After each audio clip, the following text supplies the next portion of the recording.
மிக சிறந்த முறையில் விளையாட்டு பிரிவின் சார்பாக, விளையாட்டு உடற்பயிற்சியின் சார்பாக அவர்கள் மிகுந்த ஆரோக்கியத்துடன் இருக்க வேண்டும் என்பதற்காகவும், தமிழகத்தில் விழிப்புணர்வு ஏற்பட வேண்டும் என்பதற்காகவும் நமோ யூத் ஃபவுண்டேஷன் மற்றும் தமிழக பாரதிய ஜனதா கட்சியினுடைய விளையாட்டு பிரிவு, டடா அமைப்பு, இந்த மூன்றும் சேர்ந்து இன்று சேலம் மாநகரில் மிக சிறப்பான முறையில் இந்த மாரத்தான் போட்டி ஆண்களுக்கு தனியாகவும் பெண்களுக்கு தனியாகவும் இன்று இந்த மாரத்தான் போட்டி ஆரம்பிக்கப்பட்டிருக்கிறது. பாரத பிரதமர் நரேந்திர மோடியின் பெயராலே நமோ யூத் ஃபவுண்டேஷன் தமிழக விளையாட்டு பிரிவு, பாரதிய ஜனதா கட்சியின் விளையாட்டு பிரிவு இதை ஏற்பாடு செய்திருக்கிறது. அந்த வகையில் இன்றைக்கு சேலம் மாநகரில் மிக சிறப்பான முறை இன்று ஆரம்பிக்கப்பட்டு தொடர்ந்து எல்லா மாவட்டங்களிலும் இது தொடர்ந்து நடைபெற இருக்கிறது. இதில் அனைவரும் கலந்து கொண்டு சிறப்பிக்க வேண்டும் என்று நான் தொடர்ந்து எல்லோரையும் வேண்டுகோளாக வைக்க விரும்புகிறேன். பிரதமர் தொடர்ந்து விளையாட்டுத்துறைக்கு ரொம்ப முக்கியத்துவம் கொடுக்குறாங்க. அந்த பிளேயர்ஸ் சந்தித்து பேசுறாங்க. எந்த மாதிரியான மாற்றத்தை அடுத்த ஒரு பெரிய போட்டிகள்? அதான் உலக அளவில் இந்தியா ஒரு வல்லரசு நாடாக மாறணும். உலக அளவில் இந்தியா ஒரு பொருளாதாரத்தில் முதல் இடத்திற்கு வர வேண்டும். நம்ம நாட்டை நம்பிதான் மற்ற நாடுகள் இருக்க வேண்டும் என்கின்ற முறையில் நமது பாரத நரேந்திர மோடி அவர்கள் பல்வேறு எண்ணங்களை ஒரு தொலைநோக்கு பார்வையோடு செய்து கொண்டிருக்கிறார். அதே நேரத்தில் விளையாட்டுத்துறையை எடுத்துக்கொண்டாலும் நமது நாடு மற்ற நாடுகளை போட்டி போட்டு முந்தி கொண்டு வர வேண்டும் என்பதற்காக நமோ யூத் ஃபவுண்டேஷன் அவர்கள் தனியாக ஏற்பாடு செய்திருக்கிறார்கள். அதன் அடிப்படையில் தான் இன்றைக்கு இந்த நிகழ்வு இங்கே நடைபெறுகிறது. ஆக நாடு நன்றாக இருக்க வேண்டும் மட்டுமல்ல, நாட்டில் வாழ்கின்ற மக்களும் நன்றாக இருக்க வேண்டும் என்ற எண்ணத்தோடு நமோ யூத் ஃபவுண்டேஷன் நமது பாரத நரேந்திர மோடி அவர்கள் நமது நாட்டு மக்கள் மீது அக்கறையோடு இதற்கு ஒரு முக்கியத்துவம் கொடுக்கிறார்கள்.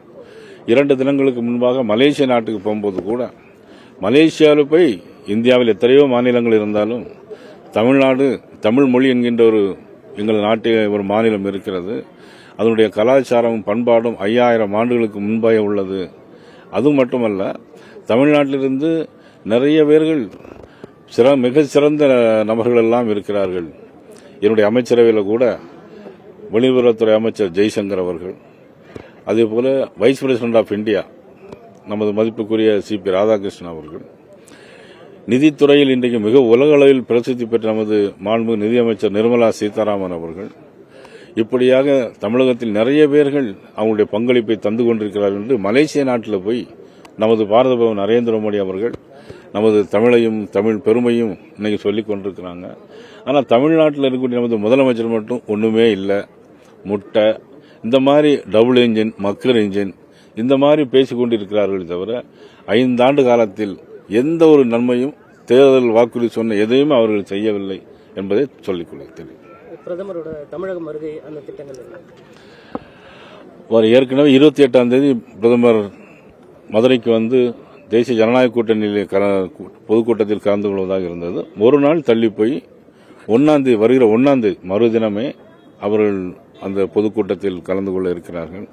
ஏற்கனவே மதுராந்தகத்தில் நாங்கள் ஒரு பொதுக்கூட்டமாக நடத்த வேண்டும் என்று தான் நினைத்தோம். ஆனால் அது உங்களுக்கெல்லாம் தெரியும், கிட்டத்தட்ட 5 பேர் கலந்து கொண்ட மாநாடு போல மிக சிறப்பான முறையில் அமைந்தது. அது தேசிய ஜனநாயக கூட்டணியில் மிகப்பெரிய ஒரு உத்வேகத்தையும் எழுச்சியும் இன்னைக்கு மக்களுக்கும் ஏற்பட்டிருக்கிறது.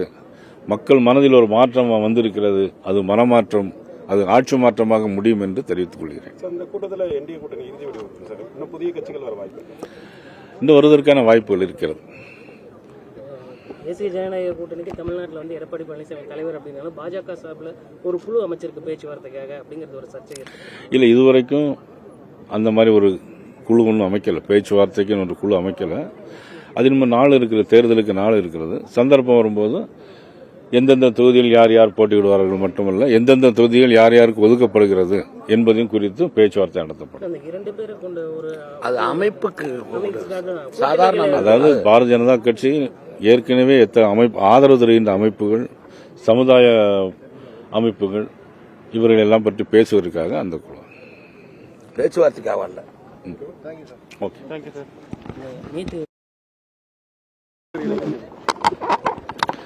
தமிழகத்தை பொறுத்த மட்டும்